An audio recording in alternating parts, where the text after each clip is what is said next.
దావోస్లో ప్రతిష్టాత్మకంగా జరిగే ప్రపంచ ఆర్థిక సదస్సుకు వెళ్లకూడదని ఏపీ సీఎం చంద్రబాబు నిర్ణయించుకున్నారు. పార్టీలో చేరికలు, ఎన్నికలు సమీపిస్తున్న నేపథ్యంలో పర్యటన రద్దు చేసుకున్నట్లు సమాచారం.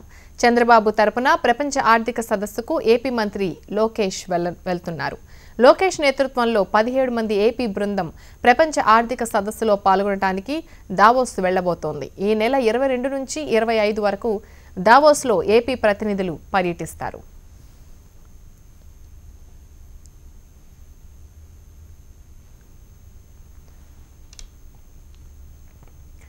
దావోస్లో ప్రతిష్టాత్మకంగా జరిగే ప్రపంచ ఆర్థిక సదస్సుకు వెళ్లకూడదని ఏపీ సీఎం చంద్రబాబు నిర్ణయించుకున్నారు. పార్టీలో చేరికలు, ఎన్నికలు సమీపిస్తున్న నేపథ్యంలో పర్యటన రద్దు చేసుకున్నట్లు సమాచారం.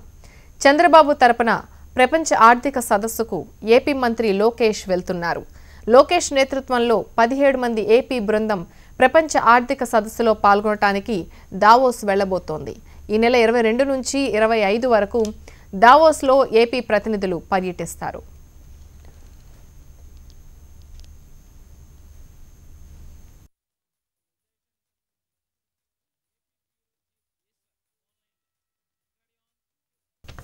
ఇదే అంశానికి సంబంధించి మరింత ఇన్ఫర్మేషన్ మా ఏపీ బ్యూరో చీఫ్ ఈశ్వర్ అందిస్తారు. ఈశ్వర్, చెప్పండి, దావోస్ పర్యటనకు సంబంధించి పూర్తి ఇన్ఫర్మేషన్ ఏంటి? వాస్తవానికి ఈ నెల 22 నుంచి 27 వరకు ముఖ్యమంత్రి అధికారిక పర్యటన దావోస్ లో ఉంది. ప్రతి ఏటా ఇది అక్కడ జరిగే వరల్డ్ ఎకనామిక్ ఫోరం ఆధ్వర్యంలో జరిగే సదస్సుకి హాజరవడంతో పాటు పెట్టుబడులను ఆకర్షించేందుకు ఈ పర్యటన చేస్తూ ఉంటారు. భారీ ఎత్తున రాష్ట్రానికి సంబంధించిన అధికారుల బృందం, అలాగే పారిశ్రామికవేత్తలను కూడా అక్కడికి తీసుకెళ్తారు. అక్కడ ఒక ప్రత్యేక ఏరియాని మన వాళ్ళు ఇక్కడ తీసుకుని దాని ద్వారా ఆంధ్రప్రదేశ్ సంబంధించిన బ్రాండింగ్ అయితే అక్కడ చేస్తూ ఉండడం మానవాయితీగా వస్తుంది.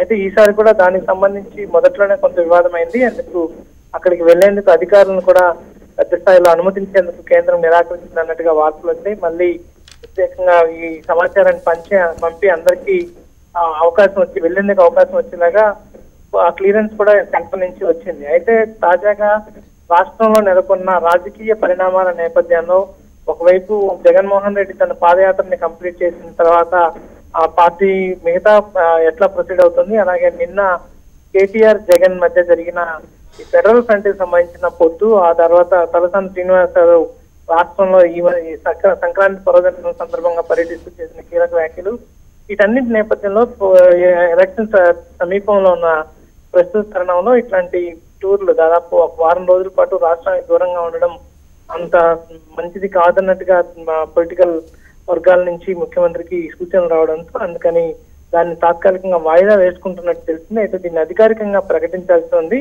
ఇప్పటి వరకు దానికి సంబంధించి ఏర్పాట్లను అయితే అక్కడికి వెళ్లేందుకు ఏర్పాట్లు చేసుకున్నారు, కానీ పూర్తి స్థాయిలో షెడ్యూల్ ని విడుదల చేయాల్సి ఉంది. గతంలో అయితే ఇదే సమయానికి పూర్తి షెడ్యూల్ ని మినిట్ టు మినిట్ ప్రోగ్రామ్ కూడా అక్కడ ఎవరిని కలుస్తున్నారు, ఎట్లాంటి పెట్టుబడులు రాష్ట్రానికి వచ్చే అవకాశం ఉంటుంది, ఇట్లాంటివన్నీ ఇచ్చి కొంత హడావిడి చేసేవాళ్ళు. ఈసారి అయితే అట్లాంటి పరిణామం లేదు. సో ఆలోచన అయితే క్యాన్సిల్ చేసుకోవాలన్న ఆలోచన అయితే ఉన్నట్టుగా తెలుస్తుంది. దానికి సంబంధించి అధికారిక ప్రకటన విడుదల కావాల్సిన అవసరం ఉంది. Right Eshwar, thank you.